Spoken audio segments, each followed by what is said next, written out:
El siguiente bloque es presentado por la Iglesia Metodista Independiente de Chile. Para la sola gloria de Dios.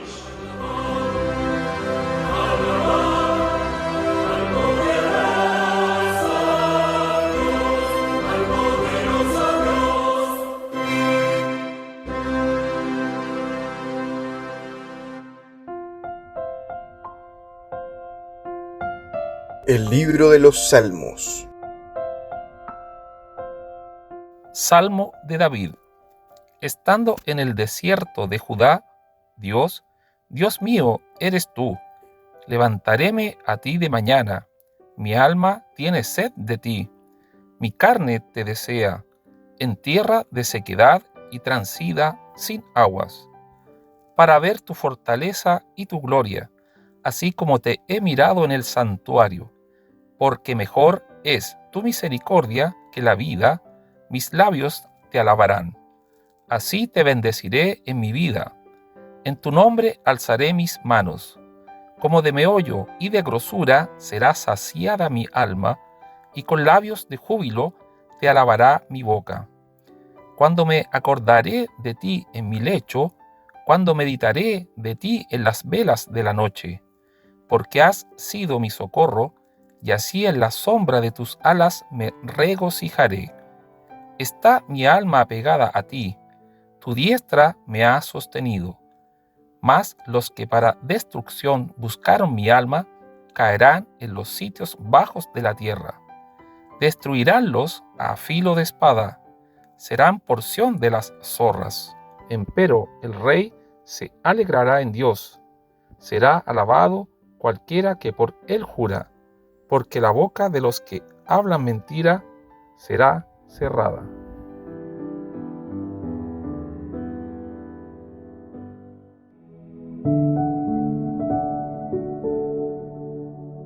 Salmo 63 del Rey David.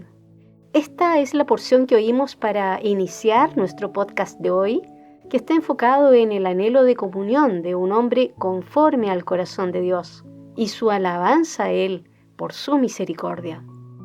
El rey David nunca buscó huir de Dios, a pesar de sus grandes conflictos y pecados. Al contrario, necesitaba de la presencia de Dios. Estaremos meditando al respecto a través de la siguiente meditación devocional que oiremos. Más adelante compartiremos una lectura para una comprensión del contexto histórico de este salmo, para concluir en nuestra tercera parte con el comentario bíblico de este breve pero contundente Salmo 63. Vamos pues por nuestros contenidos para el día de hoy.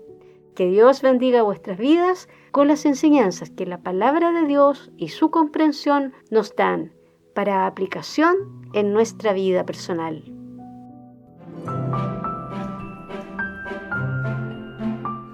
Selah. Medita en estas palabras. Una producción de la Iglesia Metodista Independiente en Chile.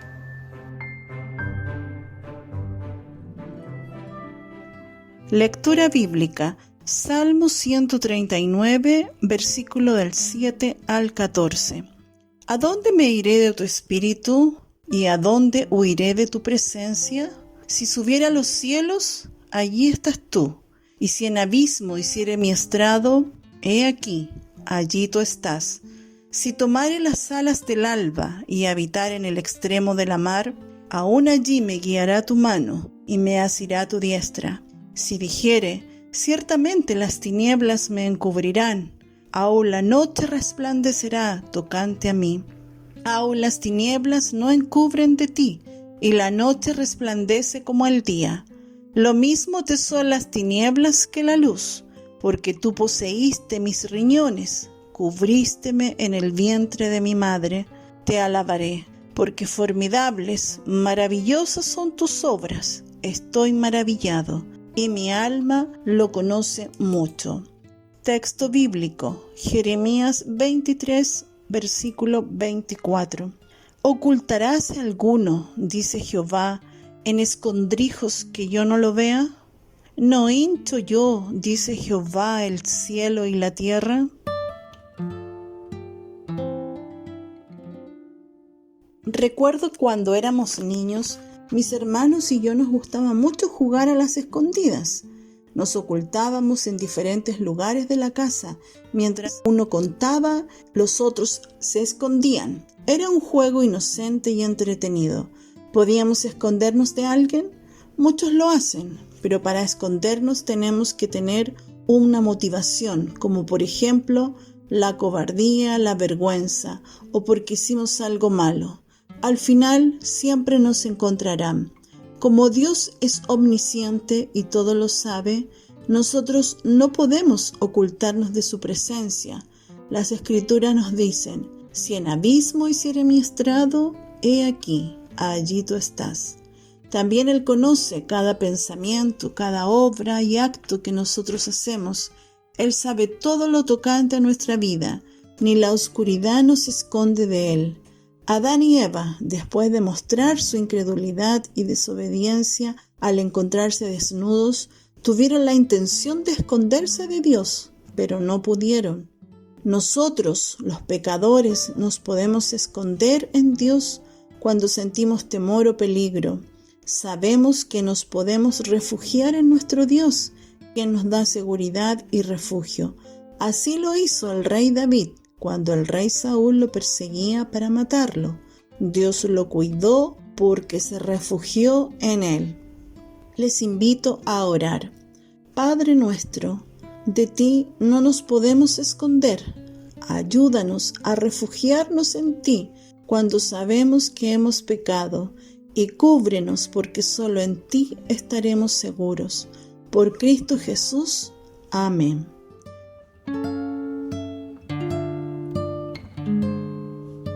Nadie puede esconderse de Dios. No hay forma de hacerlo. Él está en todas partes. Él es omnipresente. Amén. Siervos tuyos somos, Señor, aun en luchas y en aflicción, fieles siempre queremos ser, Dios con tu favor. Tú eres mi ayuda, tú eres mi Dios, mi fortaleza, mi protector. Jesucristo, te alabaré, porque tú eres fiel.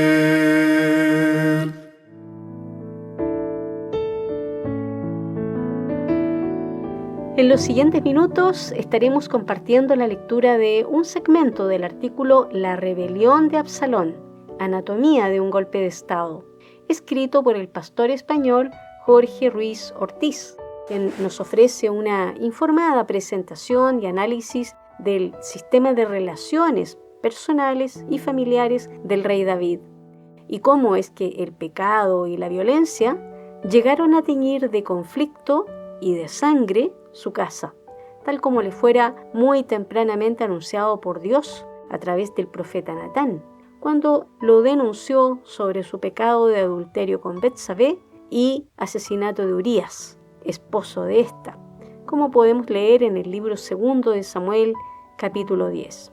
Dice así el texto escrito por el pastor Jorge Ruiz. La caída de David comenzó en realidad mucho antes de su pecado con Betsabé. Ya se dio durante su exilio en los tiempos de Saúl.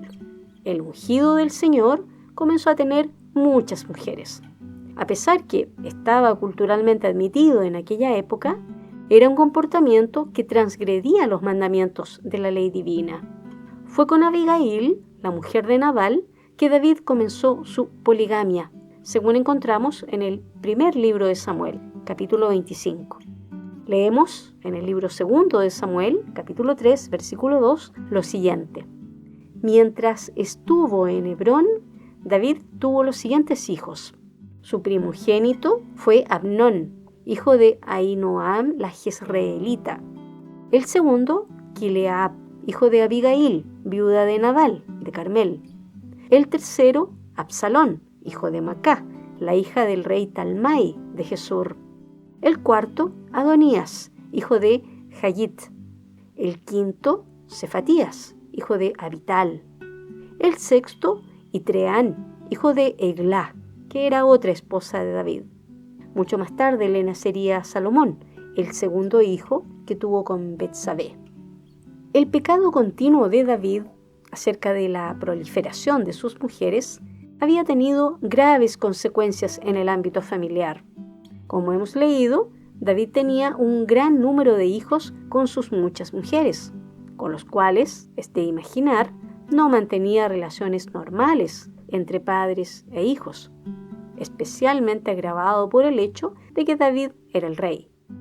Sus hijos, pues, tampoco tuvieron verdaderas relaciones fraternas. Todos eran hijos del rey, pero cada uno era hijo de su propia madre, y cada madre provenía de ambientes diferentes. Amnón, el primogénito de David y el heredero legítimo de la corona, era hijo de una israelita de Jezreel, por tanto, de origen humilde y miembro del pueblo de Dios, mientras que Tamar y Absalón eran hijos de una princesa pagana, la hija del rey de Gesur. Demasiada disparidad, cuyo único vínculo no era más que la figura del rey padre.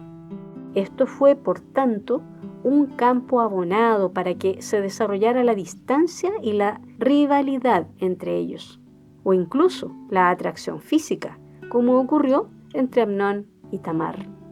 Es también significativo que se diga que el rey no habría negado el matrimonio entre los dos hermanastros. Con la tolerancia del pecado de Amnón, la figura y la autoridad del padre rey se quiebran y la familia acaba por romperse del todo. El pecado de los padres se reproduce en los hijos, pero también se agrava, se hace más sórdido. Es el caso de Amnón, el vivo retrato de la lascivia de su padre. Es de resaltar el paralelo entre el hecho de que David hiciera llamar a introducir en sus cámaras a Betsabé y lo que posteriormente haría Amnón con su propia hermana. David no castigó el pecado de su hijo como ciertamente era su deber como rey, sobre todo cuando éste se convirtió en un escándalo de dominio público. Permitiendo un crimen sin el justo castigo, David cometió también una segunda injusticia al honor ultrajado de su hija Tamar. Al hacerlo, David produce una ruptura definitiva en el seno de su propia familia, que repercutirá finalmente en una brecha en su reino. Pero también hay que contemplar la importante dimensión política del asesinato. Al matar a Amnón, el heredero legítimo, Absalón abría la cuestión de la sucesión dinástica. Por orden de nacimiento, el heredero debía ser ahora Kileab, hijo de Abigail. Absalón era el tercero en el orden de sucesión. El trono estaba demasiado cerca y él era ambicioso. O tal vez incluso su hermano Kileab había ya muerto joven y entonces era él el heredero legítimo. En ese caso, solo tendría ante él a su padre David. Tras el asesinato de Amnón, Absalón habría hecho durante su exilio el plan de rebelarse contra su padre, pero permanece durante 2 años pasivo, sin acceder al rey y sin hacer nada para obtener gracia de él. No hace nada que pueda levantar sospechas. Se gana la confianza de la gente, pero al mismo tiempo crea alrededor de él una suerte de gran expectativa. En el período previo a su intento de ascender al poder, Absalón se caracterizó por el uso intensivo de lo que hoy llamaríamos propaganda, con vistas a ganarse el apoyo del pueblo. Primeramente, mostrando la fuerza de manera pública. A continuación, por sus mensajes mentirosos y la adulación al pueblo. Como resultado, Absalón robaba el corazón del pueblo en su provecho. Una vez entra en Jerusalén, y habiendo huido David y sus hombres, Absalón comete una acción abominable. Se acuesta, a ojos de todo el pueblo, con las mujeres de su padre. Lo más evidente es que al cometer este acto, Absalón humilla públicamente a su padre, porque no permite una vuelta atrás. Tras ella, no hay reconciliación posible entre Absalón y su padre David. Además, se trata de una subversión absoluta de los valores. Acaba con el respeto filial y con el pudor y la decencia. Acerca de la batalla decisiva, esta fue ganada por los hombres de David. ¿Por qué? Porque fue el Señor quien le concedió su misericordia a David, a quien había escogido y quien se había humillado ante Dios y los hombres. Hasta aquí la lectura del artículo La rebelión de Absalón. A la luz de lo escrito por David en su Salmo 63, solo agregaremos un pensamiento. La experiencia de David huyendo, años atrás de Saúl y luego de su propio hijo Absalón, nos muestran que el pecado efectivamente tiene consecuencias, que el Señor a quien ama disciplina, como nos recuerda la epístola a los Hebreos en el capítulo 12, versículo 6. Que si bien David pasó huyendo por un periodo acumulado de varios años, nunca huyó de la presencia de Dios, como sí lo hicieron otros personajes en la Biblia, caracterizados por su orgullo y cobardía. David buscaba y anhelaba la presencia de Dios, la comunión con Él. Sus muchos pecados en su vida no le apartaron de la misericordia de Dios, porque David experimentó un real arrepentimiento y mostró tener un corazón conforme a Dios. Él anhelaba la comunión con Dios y lo alababa por proveérsela.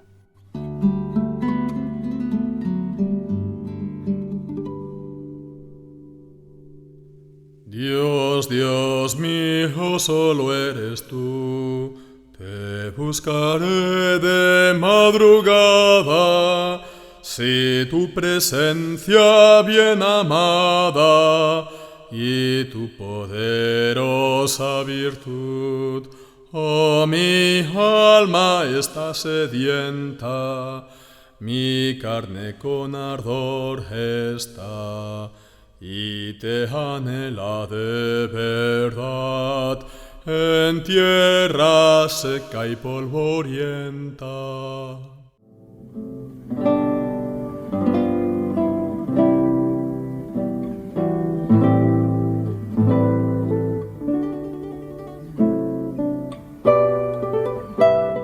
Usted está escuchando Palabra Fiel, una producción del Ministerio IMI Radio Chile.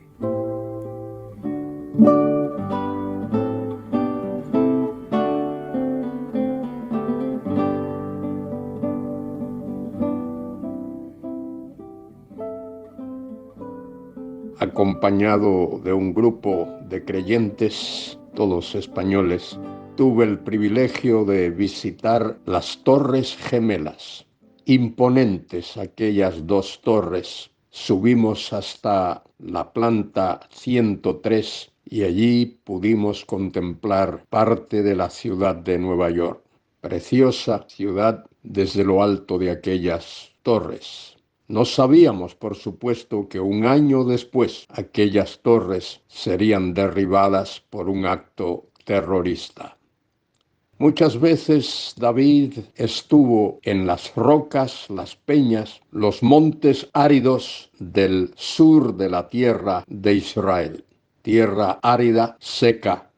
Y en esas montañas, en esos montes, muchas veces David tuvo que esconderse de sus enemigos, de los que le perseguían, de los que buscaban su vida. Soy Luis Carballosa. En este día quiero compartir con vosotros el Salmo 63, Salmo de David, cuando estaba en el desierto de Judá.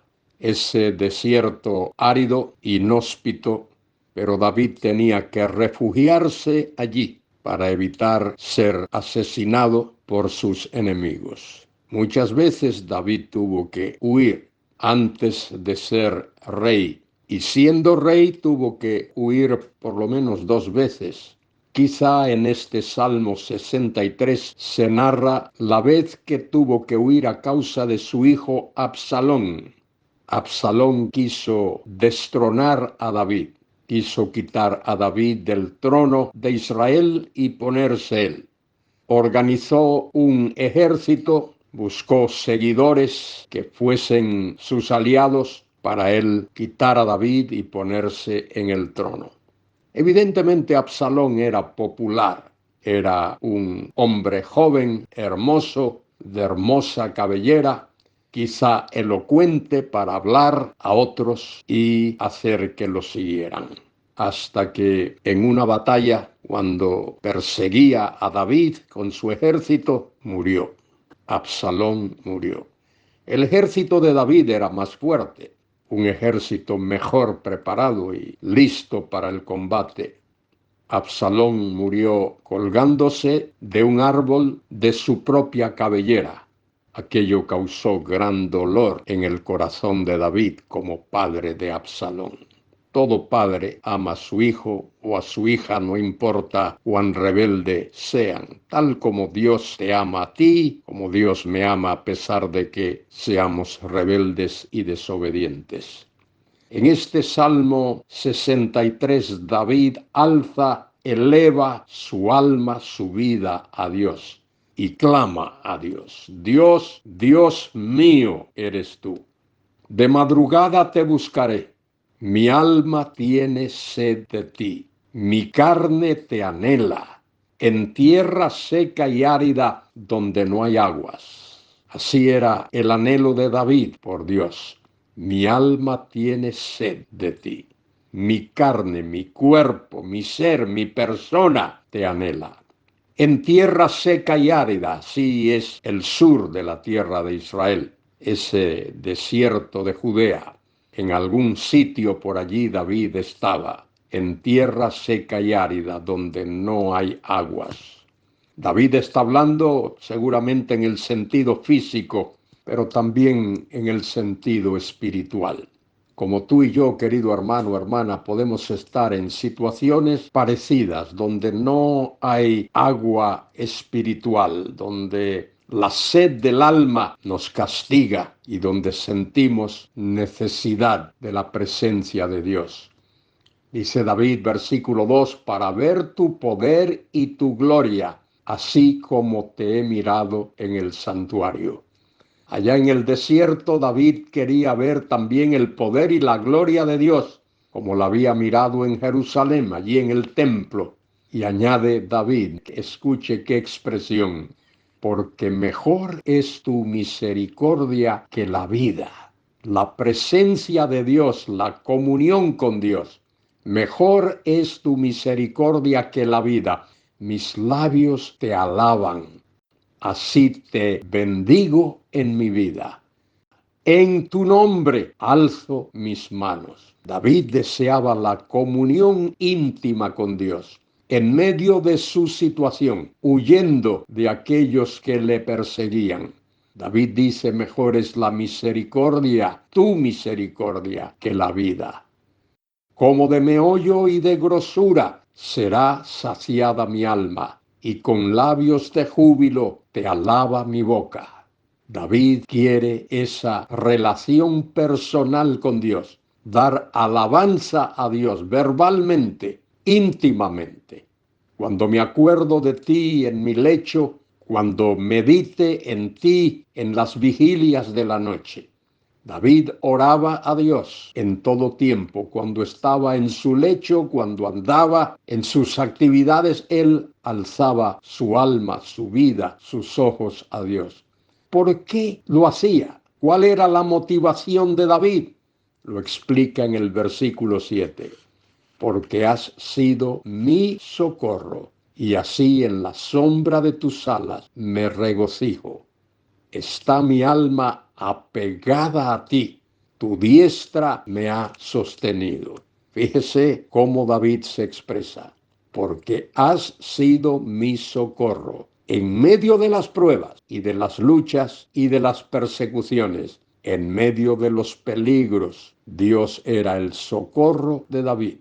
Observe, David tenía enemigos, pero también tenía amigos. Tenía aquellos que le protegían, que le resguardaban, tenía amigos íntimos. No todos eran enemigos. Pero aún así, David no apela a esos amigos. Alza sus ojos a Dios, porque has sido mi socorro. Tú y yo, querido hermano, querida hermana, seguramente tenemos amigos íntimos, amigos en los que podemos confiar, pero no debemos olvidarnos. No te olvides, y yo no debo olvidarme, que Dios es nuestro amparo y nuestra fortaleza, nuestro pronto auxilio en las tribulaciones. A Él podemos acudir en cualquier momento. Nuestro mejor amigo puede estar en una situación en la que no puede ayudarnos, no puede socorrernos, no puede asistirnos, pero Dios nunca está en esa situación. Dios siempre está presente, dispuesto, listo a extender su mano, su brazo poderoso para ayudarnos en cualquier situación. Dice el versículo 9 de este precioso salmo: pero los que para destrucción buscan mi alma caerán en los sitios bajos de la tierra. Había aquellos que querían destruir a David, pero dice David, Dios los va a llevar a los sitios más bajos de la tierra. Los destruirán a filo de espada, serán porción de chacales. David tiene su confianza plena puesta en Dios, como tú y yo debemos de hacer. Ahora mismo, en este día, en todo momento, cualquiera que sea nuestra situación, sea en el aspecto físico, emocional, espiritual, cualquiera que sea, podemos apelar al Dios Todopoderoso. Dios se hará cargo de acabar con los enemigos, los destruirán a filo de espada, serán porción de los chacales. Fíjese, David ya era rey de Israel, versículo 11 lo dice, pero el rey se alegra en Dios. Será alabado cualquiera que jura por él, cualquiera que hace pacto con Dios, cualquiera que se compromete con Dios. Será alabado cualquiera que jura por él, porque la boca de los que hablan mentira será cerrada. David alaba a Dios en este salmo. Está pasando por dificultades, está huyendo de los perseguidores, pero está aferrado, agarrado de Dios. Querido hermano, querida hermana, agárrate de Dios. Y tú, querido amigo que me escuchas, si aún no tienes a Cristo en tu vida, si no le has recibido como tu Salvador personal, ahora mismo abre tu corazón ahí donde estás escuchándome. Y dile, oh Dios, reconozco que soy pecador, reconozco que necesito tu perdón, acudo a ti, perdóname, sálvame, dame el regalo de la vida eterna. Y podrás clamar, como lo hizo David también, en medio de cualquier dificultad, de cualquier lucha, de cualquier circunstancia, verás el poder y la gloria de Dios. Como dice David, porque mejor es tu misericordia que la vida. Mejor es la salvación que Dios otorga a todo aquel que pone su fe en Cristo, que todos los deleites de la vida. Querido amigo que me escuchas, querido hermano, confía en Dios. En estos momentos de prueba, de dificultades, pon tu fe y tu confianza en ese Dios todopoderoso. Que Él te bendiga y te guarde en este día y que te sostenga. Amén.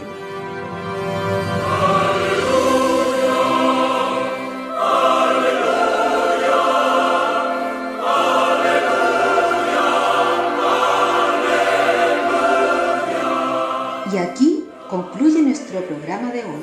Los dejamos cordialmente invitados a nuestra próxima edición de Palabra Fiel, para ser más edificados, equipados y establecidos en la fe que es en Cristo Jesús, Señor nuestro.